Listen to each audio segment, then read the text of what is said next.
Hello दोस्तों, राम राम, प्रणाम, नमस्कार। आप लोग के लिए गणेश जी का स्वर्गीत लेके आए। आप लोग सुनिएगा और प्यारा सा कमेंट जरूर करिएगा। तो चलिए सुनाते हैं। एक फूले फूले लाही मालता, दूसर फूले काशी में हो।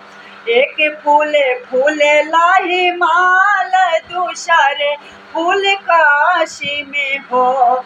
ललना तीसर फुलवा फूल कैलाश, ता गौरा जी के आचरा हो। ललना तीसर फुलवा फूल कैलाश, ता गौरा जी के आचरा हो। यह तीन फूलवा जे पाऊती, ता शिव के चढ़ाऊती हो।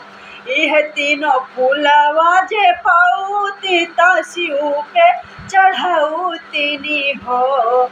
ललना निहुरी पैया लगती, मांगन कुछ मांगती हो। ललना निहुरी पैया लगती, मांगन कुछ मांगती हो। दूधवा जे मांगती काला से भरे, पुतवा कोखिया भरवो।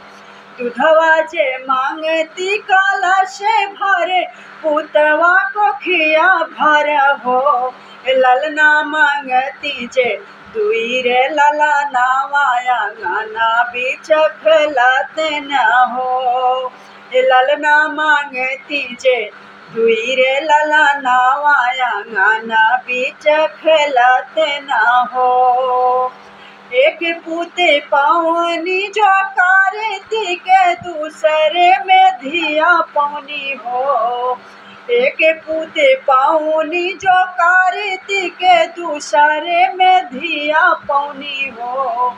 ललना तीसरे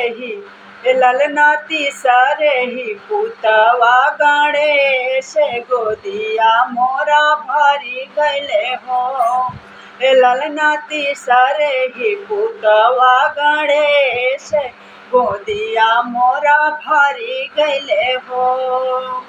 एक फूल लाही माल, दूसर फूल काशी में हो। ललना तीसर फुलवा फूल कैलाश, ता गौरा जी के आचरा हो।